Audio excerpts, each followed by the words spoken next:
If you've got an email or newsletter scheduled to go out this week, unschedule it and watch this video first. Because today we are giving your emails a glow up using the same 10-point checklist I use to help my agency clients have a $500,000 live launch and a $2.5 million evergreen funnel. Now, I'm not asking you to rewrite your emails. These are quick, strategic fixes that you can make in minutes, and that can literally change the performance of your entire email. So go ahead and unschedule that email. Let's run through the 10 email mistakes you're making and how exactly you can fix them. 1. An unrecognizable or untrustworthy from name, also known as sender name. So a lot of people think that the subject line is actually the first thing that we look at when we decide whether or not we want to open an email. The first thing we look at is who the email is from, the from name. That helps us decide whether we actually want to open this email or not. So it's really important to get this right. Some of the ways people get this wrong is that as maybe a personal brand or someone who's representing a bigger company, you are just kind of putting your full name, which is fine as long as you're a recognizable name, as long as the subscribers know who you are and trust who you are. The other thing I see people doing is using their first name only as the sender name. So I'm gonna tell you now, unless you are Beyonce or you are Adele, you should not be using your first name as a from name, okay? If you send me an email and it says Julie or Anna or Katie, I swear I've had these emails, I don't know who you are. I can literally think of about 10 Katies that I know right now, okay? So I'm gonna need you to be more specific. This is why I really recommend a hybrid approach with this. People wanna open emails from other people. So what you can do is actually use your first name at brand name. So I use Iman at Iman Copy Co for my emails because I want people to associate me with my brand. Number 2, is boring subject lines. This is one you probably saw coming, and it's one that a lot of email marketers talk about because it's so important. There are some really basic ways that you can make your subject lines more engaging. One of those things is personalization. One of the most kind of basic uses of personalization is using the first name merge tag so that your subscriber's first name comes up in the subject line. Personalization is so much bigger than just the first name merge tag, but it is a useful device to use for getting people to open your subject lines, especially if you can get creative with the way that you use it and don't just kind of use it in the same way that other people do. Other things that are known to increase open rates include adding a question in your subject line. Literally, again, talking to your subscribers. So the pattern here is that your subscribers want to be spoken to and not just kind of talked at, right? They want to be involved in the conversation that's happening. Emojis can also work really well if that fits in line with your brand voice, but don't overuse them. Don't get too excited with them. And more generally, just write in your subject lines in a really conversational way as if you're talking to a friend. So it's just a bit less formal and a little bit less rigid. Again, people like to talk to people. People like to hear from people. And if you can keep it conversational, that always works really well. Now, I could do a whole video just on subject lines. If that's something you're interested in, let me know in the comments and I will get to work on it. But ultimately, what I want you to consider is that if you write a subject line and then you sit back and you read it back to yourself and you think, I wouldn't open this, please don't send it. Because if it's not good enough for you, why on earth would you think it's good enough for your audience, right? So we're just gonna cut that out and we're gonna rewrite it completely. 3, not using the preview text. When I say preview text, I'm not talking about the subject line. I am talking about the little space that comes below the subject line, also known as the preview text. I'm seeing more and more businesses and companies just ignoring the preview text altogether. So what that does is your email service provider or tool, whatever you use, will generally just kind of auto insert the first line of your email instead. And what that means is you're just really missing a big opportunity to have a second chance at engaging your subscribers. So if your subject line didn't work, maybe your preview text would have. It just gives you that second chance to really kind of grab them in and encourage them and entice them to open your email. If you're not using it, it's just a wasted opportunity. Now, I am seeing people like Amy Porterfield choosing to intentionally not use the preview text and to completely leave it blank. And she has managed to literally leave it blank so that when it comes up in the inbox, you get her subject line, you get a break, and then whatever emails come below that in your inbox. And so that makes it look visually different and makes it really stand out in your inbox. So I get why she's doing it and why other people have started doing this, but I actually think the preview text is something that you really don't want to miss out on and that you should continue to use despite what you see other people doing. Number 4, You've got a dead hook. The hook of an email is the opening of an email. So that might just be one line, or it might be a whole paragraph. It depends on how long your hook is. But the function of a hook is to literally hook your subscribers and keep them reading to the end of the email. Now, the issue is that most people waste their hook and use a greeting instead. They'll open the email with, "Hey, first name. Hey, so-and-so. Good evening, what's your face?" That's just a waste of space and a waste of time as well. I'm not completely against it. I sometimes say, "Hey, first name" to my subscribers. But the point is that when I do use it, I use it intentionally and I use it occasionally. It's not something I use to open every single email, and you shouldn't either. Why? Well, you have literally seconds to hook your subscriber and you're wasting those seconds on "Hey, first name." Start your email with the very first line of your email so that you just go straight into the action.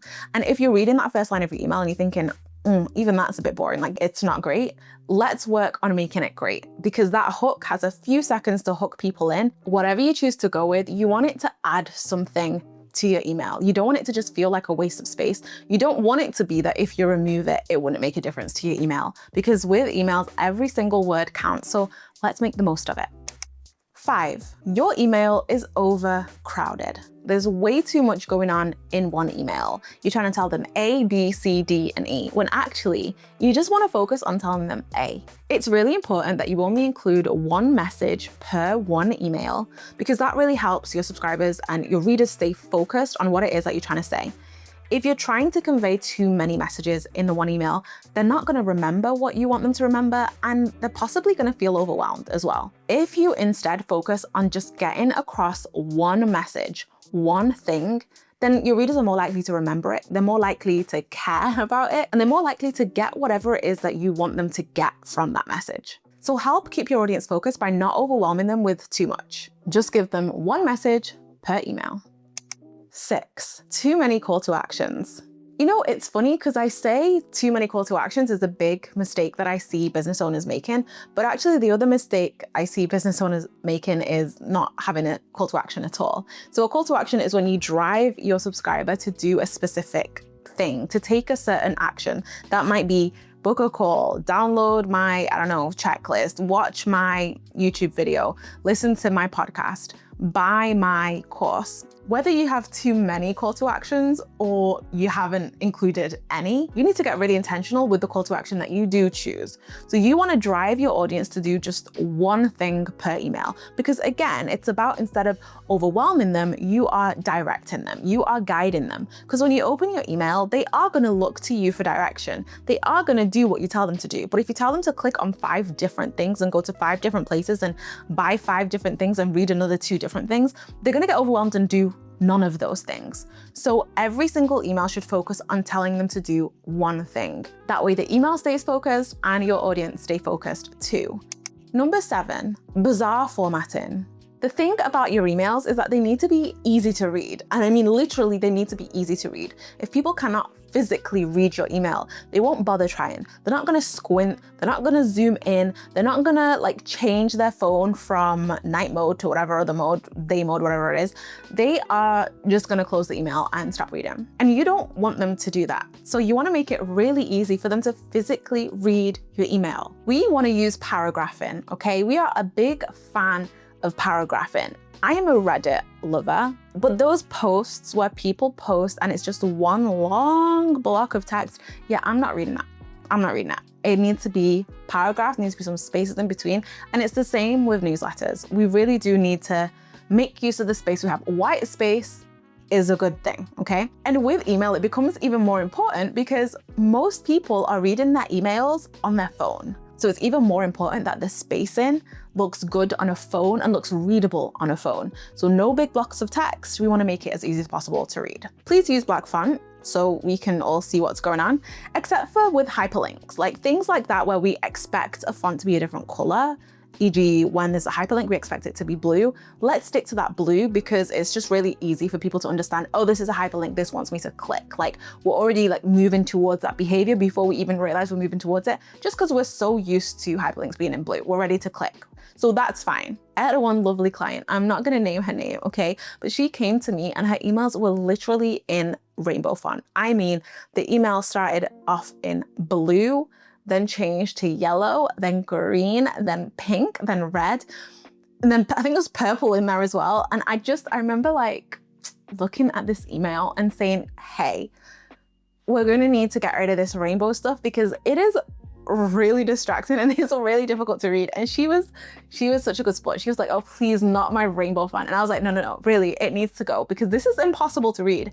And she said, oh, but it just, it adds joy to my newsletter. And I was like, look, we're going to need to figure out another way to add joy because this rainbow font, this is not working. Luckily, she was willing to listen and we changed the font to black. But we, found other ways to kind of include that spark of joy that she wanted. There are so many other things I could mention here, but one other thing I do want to say is don't underline anything that isn't a hyperlink. I see a lot of people underlining random things that they want to emphasize. So instead of underlining for emphasis, embolden for emphasis, because the moment you underline, that's telling our brains this is a hyperlink. People are going to go to click it and nothing's going to happen. Click, click, click, nothing's going to happen. So we want to avoid causing confusion with our formatting as well. So no crazy colors, use paragraphing and spacing well, and also follow the general rules that we're used to, e.g. keeping hyperlinks blue and underlined and not underlining things that are not hyperlinked. 8, only using text. A really great device that you can use is using images and GIFs or GIFs, however you want to say it.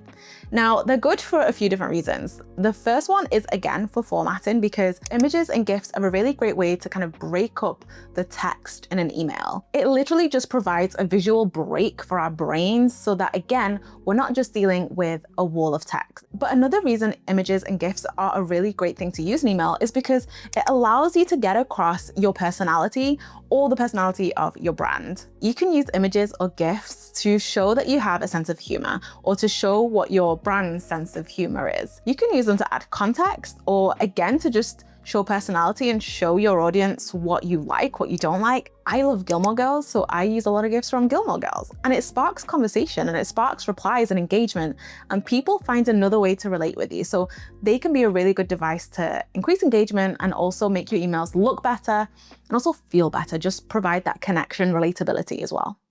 Number 9, not asking for the sale. Businesses do email marketing because they want to make money through their emails. But so often they are so obsessed with providing value, which yes is important, yes to providing value and more value, but they're so obsessed with providing value that they forget to actually make the pitch and make the sale. And it might not be actually that you forget to do that. It might be that you feel uncomfortable doing it. It might be that you don't feel okay with selling your services or your offers, your courses, whatever it is that you sell, your products. Maybe you feel a little icky about doing that. So I'll tell you that I never feel icky selling on my email list because I do provide so much value all year round, not just when I'm launching or just before I'm launching, not just when I'm asking them to buy something, but all year round. I work really hard on providing value to my readers through my email list. So when it's time for me to sell, and I do sell regularly, as in I sell weekly, I will send a sales email pitching something at least once a week. I feel good about doing that because I provide so much value the rest of the time. So I want you to ask yourself, when was the last time I sent a sales email? And I want you to go ahead and send one. 10, not testing your emails.